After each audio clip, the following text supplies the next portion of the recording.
Buenas tardes, queridos televidentes que sintonizan nuestro programa Pulso Informativo. Les saluda Valery Reyes, periodista, y seré la moderadora de este foro. Les damos la cordial bienvenida a este debate donde buscamos proporcionar un espacio de diálogo respetuoso y constructivo para poder escuchar y entender las diferentes perspectivas sobre este asunto. El foro está titulado El desempleo en Honduras. Para ello tenemos dos destacados panelistas. Por este lado tenemos al licenciado Mario Palma, economista del FOSDE, y al licenciado Alan Fajardo, sociólogo del Departamento de Sociología de la Universidad Nacional Autónoma de Honduras. Bien, buenas tardes Valery, buenas tardes maestro Alan. Para mí es un gusto estar compartiendo con ustedes. Esperemos que nuestras opiniones, ¿verdad?, de FOSDE y como profesionales sirvan para construir una mejor nación. Buenas tardes, me da mucho gusto estar con ustedes nuevamente y en compañía de un profesional del que ha sido considerado como el principal think tank de Honduras. Se le dice el Foro Social de la Deuda Externa.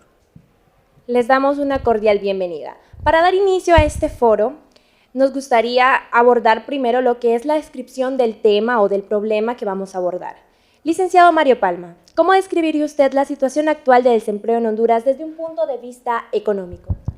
Bien, mire, el tema del desempleo es un tema que sobrepasa el tema económico. Lo podemos ver desde el punto de vista de la economía por datos y estadísticas, pero el empleo va, o en este caso el desempleo va mucho más allá, llega a afectar hasta el ser de la persona. El hecho de no contar con un empleo, ¿verdad?, muchas veces condiciona muchas decisiones de la vida, ¿verdad?, que pasan por no sentirse completo en la vida. Es decir, asociado al empleo están los ingresos. Por lo tanto, el no contar con un empleo es un tema bastante complejo para cualquier ciudadano. Eso en torno de lo que es el empleo. Ahora, si nosotros nos vamos a las estadísticas, que son frías, Honduras tradicionalmente ha tenido problemas de desempleo, específicamente problemas de subempleo, ¿verdad?, que están asociados a las características propias de nuestra economía. ¿Qué es el subempleo? Son personas que desarrollan alguna actividad productiva, pero cuyos ingresos no son lo suficiente para satisfacer de manera adecuada sus necesidades. Ese es el gran problema que tiene nuestro mercado laboral hoy en día. Muchas gracias. Licenciado Alan Fajardo, ¿cuál es su visión sociológica sobre el impacto del desempleo en la sociedad hondureña? Sí, es muy importante haber relevado este problema, porque más allá del impacto económico, como tenemos una cultura machista predominante en la cual el hombre es el proveedor de la familia, al no tener ingresos, falla en o ingresos suficientes, como decía el compañero Palma, entonces se siente frustrado porque no está cumpliendo su rol social, ¿verdad? Entonces, eso lleva hasta el suicidio incluso. Hay tanta depresión sobre esto que hay casos de suicidio que se explican porque se siente frustrada la persona por no estar cumpliendo su rol social. Y luego hay otro problema muy importante de lo que quiero que hablemos también, que es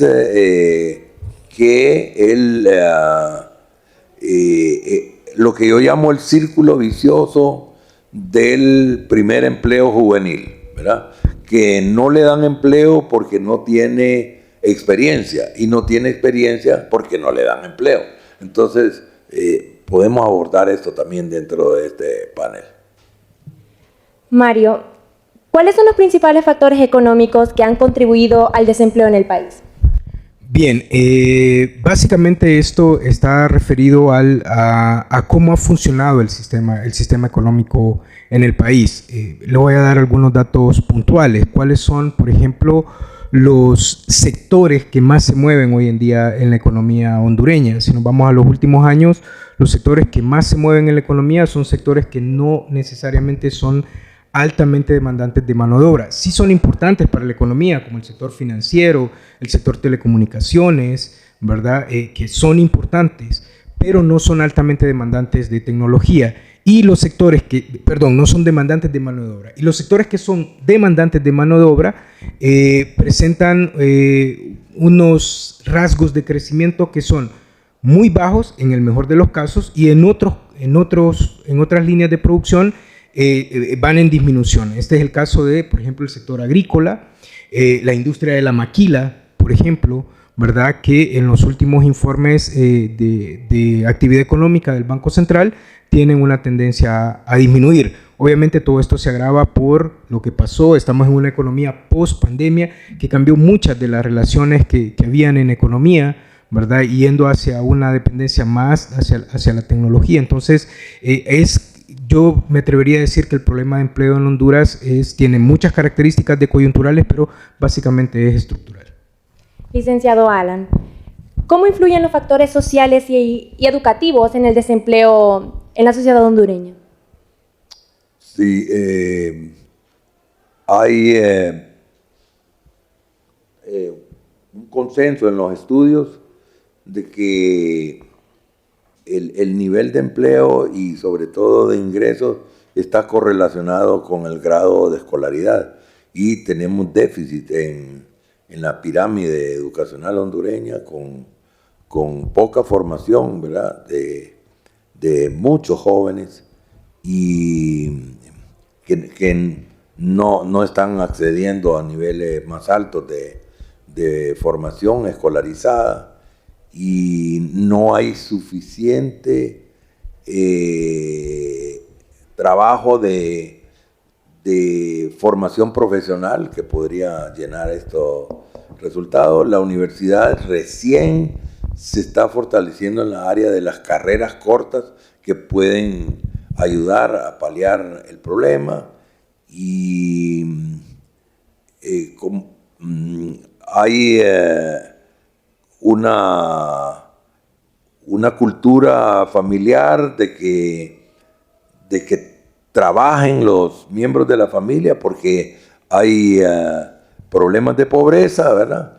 Y no hay facilidades para que los estudiantes estudien, los muchachos, los jóvenes estudien y trabajen.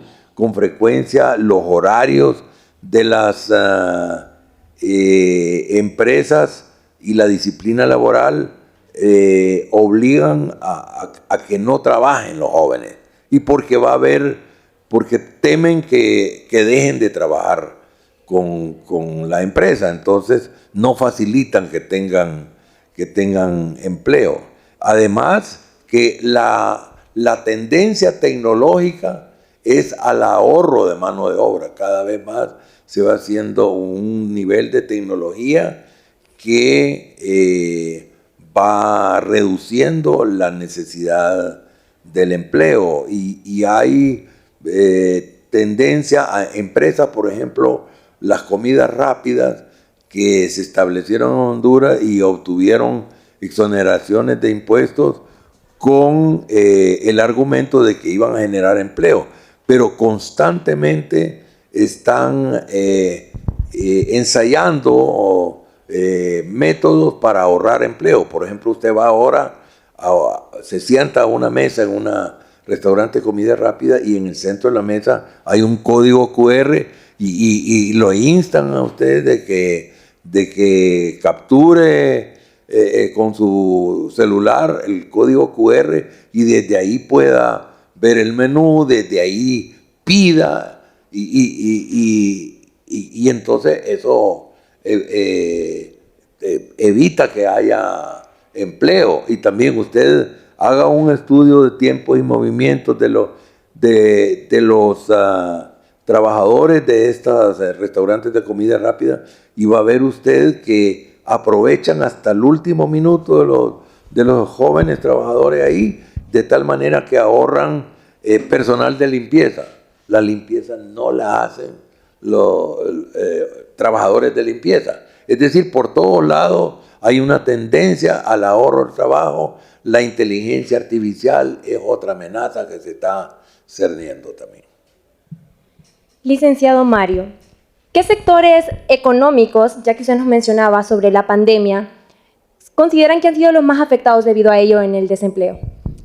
Bien, como le decía, de acuerdo al comportamiento de los indicadores productivos del país, hoy en día los sectores que reflejan un poco más de dificultades en función de todo este tema de la demanda internacional, los problemas que tenemos de mercado, ¿verdad?, están asociados a los sectores productivos.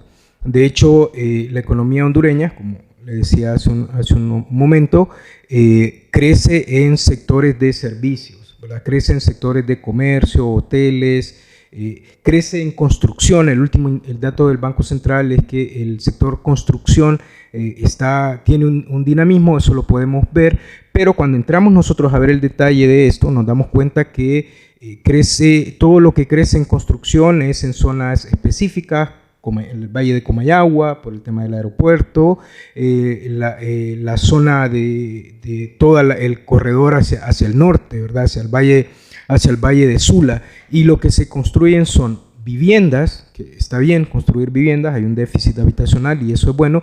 Lo otro que se construyen son locales comerciales, ¿verdad?, de manera tal que esos empleos son temporales, pero no están creciendo los sectores que son altamente demandantes, que tradicionalmente han sido demandantes de mano de obra en el país, como por ejemplo la industria de la maquila, digamos, especialmente la industria maquila textil, ¿verdad?, que tiene dos componentes que son importantes. Uno que es la falta de demanda en Estados Unidos, especialmente, que es nuestro principal socio comercial, y algunas condiciones propias de la economía local. El otro es el sector agrícola. Y mire qué interesante en el sector agrícola, si nosotros leemos el último informe del Banco Central, da dos temas que son importantes. La baja productividad en el sector agrícola asociada a problemas climáticos, y el otro problema es que no hay mano de obra en el campo, ¿verdad? Entonces, ahí hay mucho. Exactamente, ahí hay un tema de migración y hay otro tema, o sea, los indicadores de desempleo son altos en el país, bueno, de personas con problemas de empleo realmente, pero mire que hay un sector que necesita mano de obra y no somos capaces de lograr esa conexión. El sector agrícola, y no lo dice FOSDE, sino que está en los informes de Banco Central, tiene un problema que ellos le llaman el sector cafetalero y el sector de palma africana, y todos estos asociados, entre otros, a la falta de logística, le llaman ellos, de recolección, que está asociado a personas que van a faenar en cortas, en todo eso. Entonces, ahí hay un tema que es bien interesante en términos de políticas públicas, de cómo logramos hacer esa conexión. Quiere decir que hay un sector que necesita mano de obra, otro sector que está ofreciendo, pero no logramos lograr esa conexión. ¿Cómo logramos esa conexión para que realmente estas personas que están necesitando empleo puedan irse hasta esos sectores? Y eso obviamente da para analizarlo, pero ahí hay un llamado de atención a las autoridades y a los actores, empresarios y autoridades, de cómo logramos hacer esa conexión. Eso nos dice de los desafíos que tiene la economía nacional, ¿verdad? Licenciado Alan. Si me permite, quiero hacer énfasis en lo que está diciendo él, ¿verdad? Que hay un desencuentro entre oferta y demanda, ¿verdad? O sea, hay oferta, hay demanda, pero no se encuentran, ¿verdad? Porque, como él dice, no hay mecanismos de mercado óptimos para esto, y entonces vacío que debiera llenar el sector público, como dice el señor Palma. Entonces, por otro lado, en la cultura nacional relacionado con el empleo, hay mucho aldeanismo. Como sociólogo yo lo veo. Yo conozco gente que dice que está desempleada y dice que anda buscando empleo. Pero yo le pregunto, ¿y cómo busca empleo usted? Y él cree o está esperando que lo vengan a buscar los ofertantes de empleo. O solo van donde el último que lo contrató, por ejemplo, un ingeniero que tiene una brigada de construcción, entonces va a buscar donde él, y él está completo con su planilla, pero no buscan. Yo le he preguntado, no es que he hecho un sondeo sistemático, pero ese es un tema, porque el primer empleo que yo tuve como profesional, uno de los primeros empleos, fue en el sector de empleo y salario mínimo de Consuplane, en la Secretaría Técnica de Planificación. Él trabajó también en lo que queda del Ministerio de Planificación, la UNAT, ¿verdad? Sí. Entonces ahí estuve del pequeño equipo que trabajaba en empleo y salario mínimo. Y desde entonces me quedó el deseo de darle seguimiento a este problema. Y yo le he preguntado a N cantidad de desempleados y les he preguntado que si han visto la página de empleos, ¿verdad?, de un periódico, y me ha dicho que no, ¿verdad? Y hay mecanismos, hay algunas radios que se especializan en esto, que están diciendo constantemente que hay, se ofrecen tales empleos, y solo he encontrado trabajadoras domésticas que oyen esa radio especializada en eso, pero los demás trabajadores no, ¿verdad? Entonces, no, ahí es donde, como dice el licenciado Palma, que debiera el sector público llenar ese vacío, ¿verdad?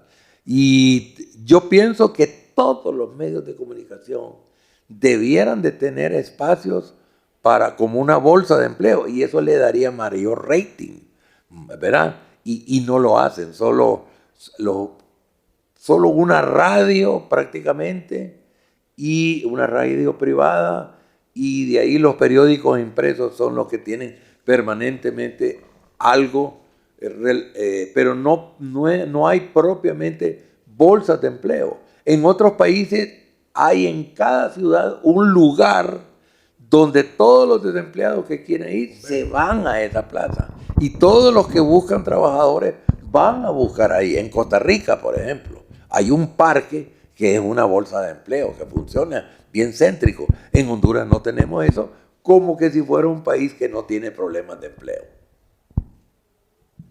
Licenciado Alan, retomando un poco sobre lo que mencionaba el licenciado Palma, ¿cómo considera usted que ha afectado la pandemia a la estructura social y a las familias hondureñas en relación con el desempleo? Bueno, le quitó dinamismo a la economía, y eso afectó, porque la pandemia no fue directamente la pandemia, sino que el confinamiento al que nos vimos obligados con la pandemia. Entonces le bajó mucho mientras las empresas nos ayudó para incursionar en el teletrabajo, que ya era una tendencia del mercado de trabajo, pero nos agarró, como se dice popularmente, con los pantalones abajo, porque no estábamos preparados, y nos ayudó a acelerar el paso hacia el teletrabajo, pero no lo suficiente. Y yo pienso que el licenciado Palma estaría de acuerdo conmigo de que la tasa de crecimiento nuestra, que no es mala, pero tampoco es la mejor que pudiéramos tener. Hemos tenido tasas, cuando el gobierno de Mel Zelaya tuvimos tasas de crecimiento del 6%, y nuestras tasas de ahora no pasan del 3,5%, ¿verdad, licenciado Palma? Que es una buena tasa si vemos el promedio mundial, que no llega al 3%, o anda cercano al promedio mundial que crece el planeta, pero nos jala bastante la tasa de China, por ejemplo. China ha demostrado que se puede crecer a más de 12%. Es el único país donde ha habido una tasa tan alta que provocó un problema que yo no sabía que existía. El licenciado Palma seguramente que sí, no sé qué nos puede decir, que es el recalentamiento de la economía. O sea, porque uno tiende a creer que mientras más alta la tasa de crecimiento es mejor, pero no, hay límites. ¿Cuánto es lo mínimo que debe haber? ¿Cuánto es lo máximo? Entonces, nosotros tenemos espacios donde crecer en dinámica económica, y no veo algo que el licenciado Palma ha insistido, que es el papel del sector público en cuanto a que debe haber, en primer lugar, una voluntad política. O sea, que le preocupe a las élites económicas y políticas, y a los gobiernos, que les preocupe y se ocupen de aumentar la tasa de empleo en Honduras. Y yo no lo veo. No veo que estemos con eso. Debiera de ser una prioridad nacional, aumentar la tasa de crecimiento y aumentar el empleo. El empleo pleno y como dice la OIT, el empleo digno, porque como él también decía, el licenciado Palma, nosotros, y eso siempre lo dicen los economistas, que hasta algunos lo dicen muy, que puede ser mal entendido, que decían, no tenemos problemas de empleo, tenemos, en cuanto que no es un desempleo total el que hay, sino que hay mala calidad de empleo, lo que se llama subempleo, por lo que decía el licenciado Palma de que los salarios no son remuneradores, no están al nivel de como deberían de estar, y entonces hay gente que no trabaja las 40, 45 horas que podría estar trabajando, o trabaja bastante pero recibe una muy baja remuneración. Pero como digo, no hay voluntad política nacional y gubernamental para resolver el problema. Licenciado Mario, ¿qué medidas económicas considera cruciales para reducir el desempleo en corto plazo? Bien, si pensamos en el mercado laboral como la punta del iceberg, digamos, si me permiten usar esa expresión, de la economía en términos generales, entonces la única manera de generar empleo es dinamizar la economía.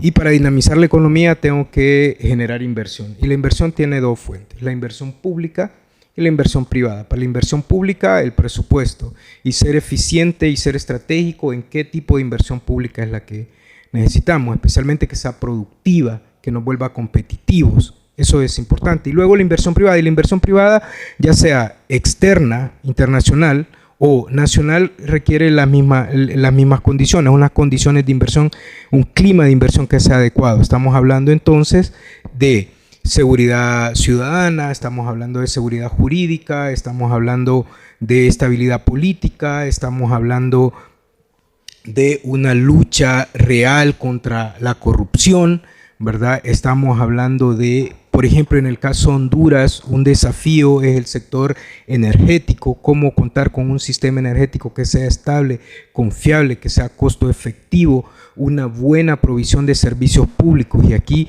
es importante, por ejemplo, don Alan ha sido una reflexión que a mí me parece bastante interesante, que es sobre los ingresos precarios. Pero mire, una cosa hay que tener claro, a usted ningún sueldo le va a ajustar si usted tiene malos servicios públicos, ¿verdad? Si usted puede ganar muy poco, pero si usted tiene un buen sistema público de educación, por el que pagamos impuestos, tiene un buen sistema público de salud, tiene un buen sistema público de seguridad, eso le va a disminuir lo que se llaman costos de bolsillo. Entonces eso va a mejorar sus condiciones, ¿verdad? Entonces si usted no tiene eso, entonces tiene que utilizarlo de su presupuesto, presión sobre el presupuesto familiar. Entonces todas esas condiciones son relevantes. ¿Cómo vamos a enfrentar los problemas climáticos en el país? Aquí estamos con sequía 6 meses, los primeros 6 meses del año, y nos estamos inundando la semana siguiente, en los últimos 6 meses del año. Entonces, eso afecta el sistema productivo, eso afecta las decisiones de inversión. Finalmente, si no las evita, las ralentiza.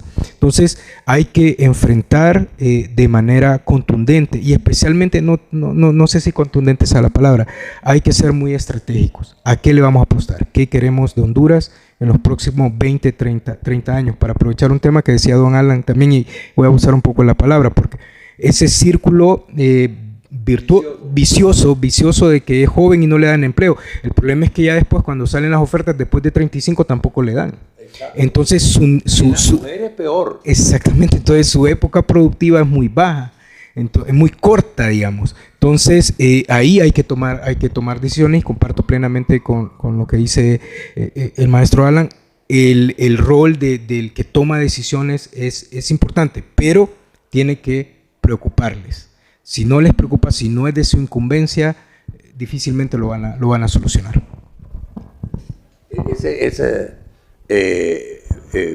Estoy totalmente de acuerdo con eso, y ahí es donde las políticas públicas deberían de rellenar los huecos que hay, ¿verdad? Porque el desempleo tiene cara juvenil, ¿verdad?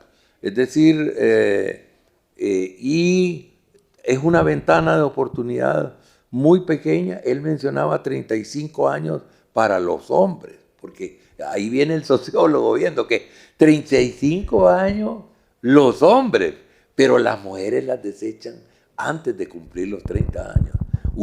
Para los que buscan empleo, después de los 28 años más o menos ya es vieja una mujer, lo cual es absurdo en Europa, en los países desarrollados, no es aquí, pero aquí quieren, para decirle en lenguaje popular y una frase que se quede grabada en el que nos están viendo, los empleadores buscan carne fresca. ¿Qué cambios sociológicos y educativos considera usted que sean necesarios para mejorar la empleabilidad en Honduras? Sí, es muy importante y es otro tema que yo he trabajado incluso con un colega que estuvo dirigiendo la dirección de investigaciones en la universidad. Yo escribí un pequeño artículo sobre la empleabilidad y la empleabilidad con H en medio. O sea, no solo tenemos que detectar cuáles son las carreras de nivel medio, de nivel superior, a nivel de técnico universitario y a nivel de licenciatura y posgrado que tienen mayor empleabilidad sin H, ¿verdad? Y que esa sea la prioridad nacional del Estado en su conjunto y de las universidades para formar gente así. Y hay una alerta reciente de la Unión de Rectores de Universidades de España, donde dice que estamos bien avanzados ya en el siglo XX y el siglo XXI, perdón, y los jóvenes siguen decidiendo qué carrera estudiar según los parámetros de los abuelos, que lo que a mí me gusta es tal, porque mi abuelito era abogado y mi papá abogado, entonces yo quiero ser abogado, o porque así, ¿verdad? O sea, o que me gusta tal carrera, ¿verdad? Cuando deberían de estar viendo cuál es la mejor carrera que yo puedo estudiar que me va a generar empleo pleno e ingresos dignos, ¿verdad? Pero esa no es la mentalidad, me atrevo a decir, de más del 90% de los estudiantes que están, los y las estudiantes que están buscando, decidiendo qué carrera van a estudiar. Entonces, y luego, ya hablamos de la empleabilidad sin H, que tiene que ver con el tipo de formación académica y profesional que tenemos. Y luego la empleabilidad con H es desarrollar la capacidad de encontrar empleo por primera vez y a lo largo de toda la vida, y para mejorar dentro de las empresas donde ya se ubicaron, ¿verdad? Y eso no viene por un milagro de Dios, no le carguemos a Dios tantas tareas, sino que esa capacidad de encontrar empleo deberíamos de dársela dando, y yo propongo una materia más en el último año de secundaria y en toda carrera, que hubiera por lo menos una materia optativa para que nuestros jóvenes que están estudiando en la universidad aprendan a buscar empleo y a mejorar su nivel de empleo. Actualmente es un fenómeno mundial el pluriempleo, ¿verdad? Es decir, cuando yo entré a trabajar, era un caso raro el mío de que yo tenía 2 empleos. Siempre he tenido por lo menos 2 empleos. Entonces, un empleo a tiempo completo, jornada matutina y vespertina, y luego otro en la jornada vespertina nocturno, que servía clases en la universidad. Entonces, el pluriempleo es una necesidad. Todo el mundo necesita ahora 2, 3 empleos para tener un ingreso como según la demanda de su núcleo familiar. Entonces, tenemos que desarrollar esa habilidad de toda la población que busca empleo para encontrar empleo y crear mecanismos para facilitar el mercado. El mercado es el que termina resolviendo esto, pero ayudémosle al mercado, como decía el licenciado Palma, a encontrarse la oferta y la demanda, porque no se están encontrando. Licenciado Mario, ¿qué impacto tiene el desempleo en las tasas de migración, ya que lo mencionaban, desde una perspectiva económica? Bien, el fenómeno de migración está básicamente condicionado en muchos casos a temas de ingresos. El FOSDE puso a disposición de la ciudadanía a finales del año pasado una investigación que nos decía, en el caso de Honduras, cuáles son las causas, cuáles son las motivaciones que tienen las personas a migrar, y nos dábamos cuenta que hay un tema asociado a seguridad, ¿verdad? Hay un tema asociado a temas climáticos, hay un tema que está asociado a problemas coyunturales de salud, ¿verdad? Pero fundamentalmente estaba asociado a la injusticia. Los hondureños sentimos que hay mucha injusticia en el país, y fundamentalmente la falta de oportunidades de ingreso, ¿verdad? Entonces el estudio nos dice, y no solamente ese estudio, todos los estudios nos dicen que 7 de cada 10 hondureños tenemos en nosotros instalada la aspiración migratoria. Solo estamos esperando un detonante. Un detonante puede ser una condición económica específica, una condición de seguridad específica o una condición de salud de un familiar específico que lo lleven a usted a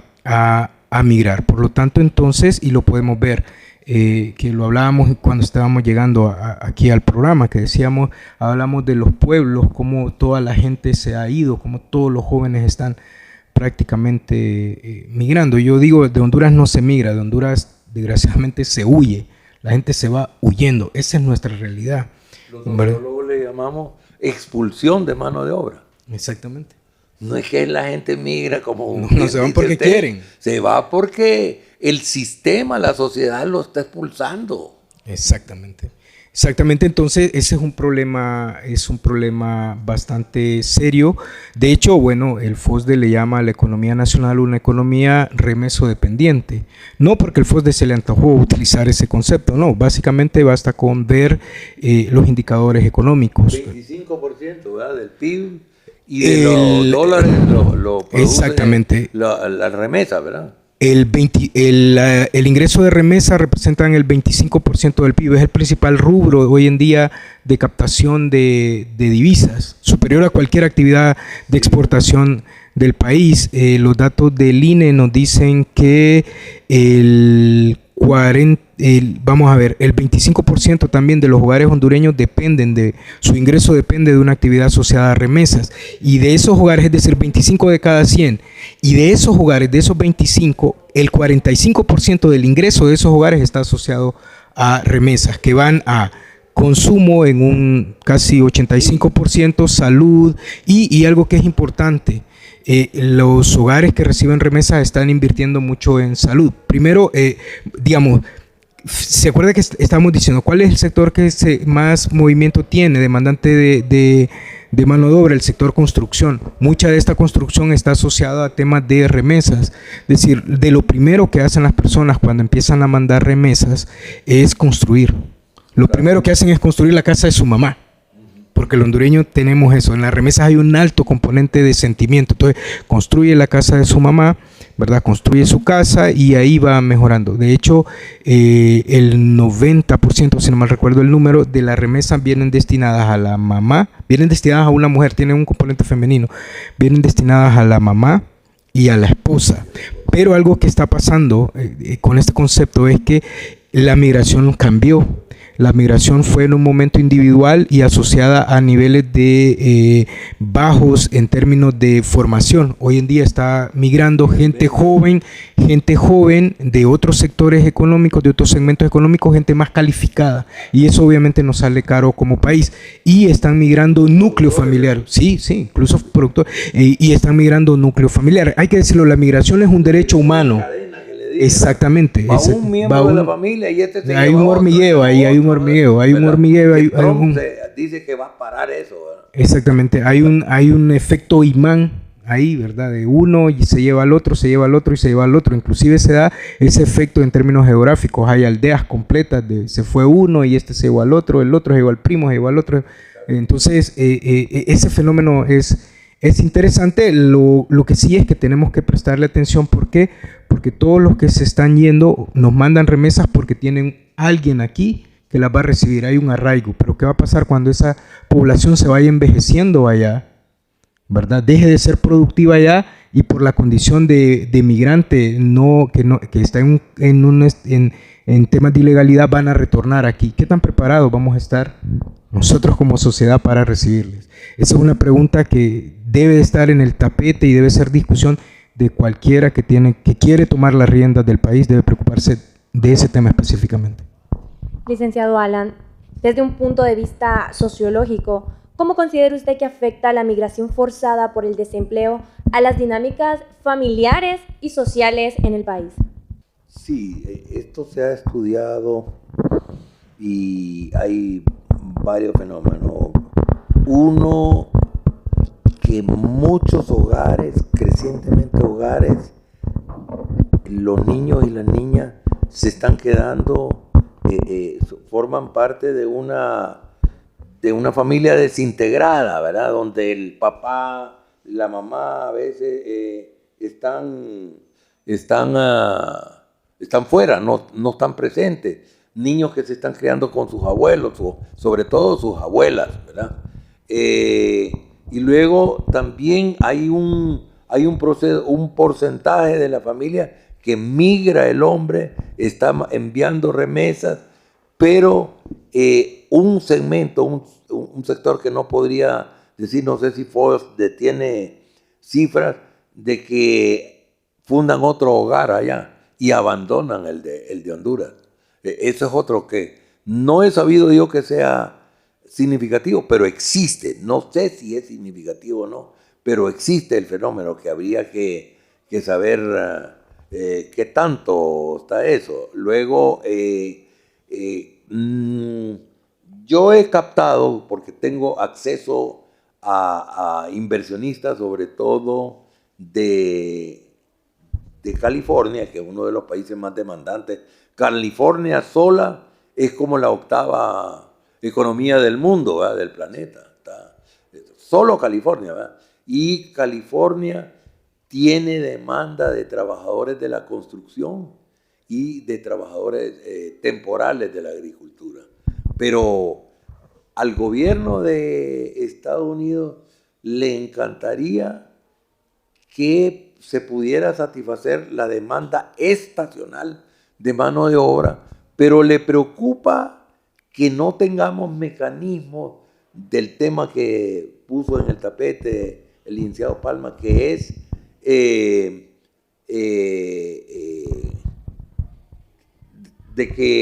del sector público que esté relacionando la oferta y la demanda, porque ideamos con un grupo de inversionistas de California cuando era presidente el presidente Mel Zelaya, pero después por el golpe de Estado eso se cayó, en que pudiera haber mecanismos, incluso tecnológicos, para que eso ya lo está haciendo este gobierno con España, de mandar mano de obra temporal, que vaya para el periodo de la cosecha y que respire tranquilo el tío Sam porque se regresan a Honduras y luego están dispuestos a ir de nuevo allá, y los hogares de trabajadores así, inmigrantes estacionales, con solo que reciban esos meses que hay pleno empleo en California, vivirían el resto del año con eso y pudieran complementar con otros ingresos acá.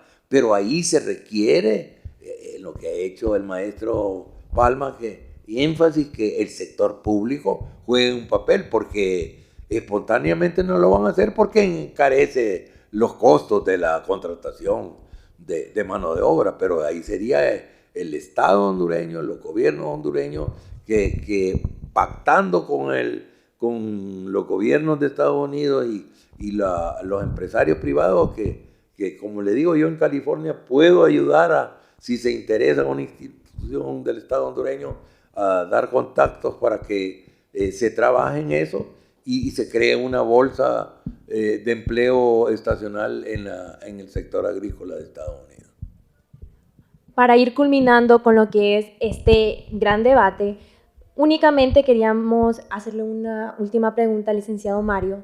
¿Cómo ve el futuro del empleo de Honduras con lo que es la digitalización y la automatización? ¿Qué considera usted que se necesita desde el ámbito económico? Bien, mire, ese es un gran desafío y tiene mucho que ver con algunos temas que el maestro Alan exponía, es decir, qué tipo de profesionales estamos formando, en qué los estamos formando. La ventaja, y hay que decirlo, de este mercado laboral es que tiene dos componentes que son importantes. Uno que es la decisión personal, porque la autodeterminación, cada quien decide al final qué es lo que va a hacer, y otro es el rol que tiene el Estado como el tomador de decisiones. En este sentido, entonces, no solamente la inteligencia artificial nos representa un desafío, las condiciones climáticas también representan un desafío. ¿Por qué? Porque, por ejemplo, el sector agrícola, que es demandante de mano de obra, ante los desafíos climáticos, presentan un tema que es importante, por ejemplo, los horarios en los que va a trabajar por la exposición al calor, por la exposición al sol, digamos. Entonces, ahí hay un gran desafío. En este sentido, entonces, hay que hacer una revisión, ¿verdad? Primero a nivel personal, como don Alan lo decía, que cada uno de nosotros busque aquel nicho de estudio, aquel nicho de mercado, aquel nicho que cree que puede ser su tabla de donde va a surfear las olas, ¿verdad? Del devenir de la vida en términos del trabajo. Y por otro lado, los tomadores de decisión que faciliten las dinámicas de inversión, que mejoren el tema de las flexibilidades, que también es un tema de discusión, sin descuidar la calidad de los puestos de trabajo. Todo eso es relevante, digamos, y fundamentalmente lo que el FOSDE siempre sostiene, que es hacer de Honduras un buen destino de inversión, aprovechar toda la ventaja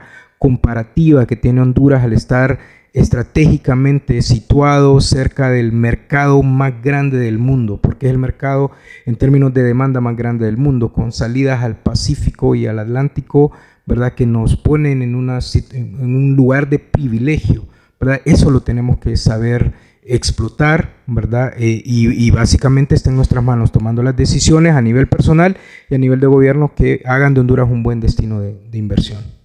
Quiero echarle segunda, como decimos en lenguaje popular en Honduras, a lo que dice el maestro Palma, que tiene siempre con el papel de facilitador que puede tener el sector público, que hay malas ideas en la cultura institucional de Honduras. El sector público tiende a creer, de todos los partidos, de los tres principales partidos del país, que creen que los inversionistas nacionales y extranjeros andan buscando exoneración fiscal, que ese es el principal atractivo para la... Y eso no es así. Yo he hablado con N cantidad de potenciales inversionistas y me dicen que no. Lo que les interesa es estabilidad en las políticas, seguridad, como él mencionaba, el maestro Palma, seguridad, no solo seguridad ciudadana relacionada con la delincuencia, sino que seguridad que sus inversiones van a estar seguras y que las políticas son permanentes y de largo plazo, que no van a cambiar con el nuevo gobierno. Y cuando a veces muy alegremente hay funcionarios que se permiten hacer comentarios que ponen nerviosos a los inversionistas, ¿verdad? Y hay un dicho por ahí que dice que no hay nadie más nervioso que un billete de dólar, ¿verdad? O sea, si un mensaje de un funcionario se toma como fobia a un sector empresarial. Entonces eso va a hacer más daño que todas las políticas positivas, va a influir más en el mercado de trabajo que las buenas políticas que efectivamente se están implementando. Entonces deberían descuidar todos los gobiernos, todos los partidos gobernantes, todos los líderes gobernantes, cuidar el discurso de sus voceros para que estemos unitariamente con un discurso favorable a la estabilidad de la política macroeconómica y de reglas claras y permanentes para el tratamiento de las inversiones públicas y privadas, extranjeras y nacionales. Lastimosamente, por el espacio, hemos llegado al final de lo que fue este debate constructivo sobre el desempleo en Honduras. Permitimos a ambos expertos dar sus perspectivas y puntos de vista acerca de esta problemática que por años ha enfrentado Honduras, como lo es el desempleo. Agradeciéndoles a ustedes por habernos permitido y acompañado en este debate, también darnos su participación con cada uno de sus conocimientos, y esperamos pues en un futuro poder seguir abordando este tema que es de gran relevancia para la sociedad hondureña, debido a que el desempleo es una problemática con la que el país está lidiando desde hace muchos años. Con esto únicamente lo que buscamos es dar un panorama distinto de lo que se ha abordado hasta lo que es el momento el desempleo en el país. Y a ustedes televidentes que nos están sintonizando, agradecerles siempre por su fiel sintonía. Gracias por estar en este debate. Nos vemos en un próximo programa. Para Pulso Informativo les informó Valery Reyes.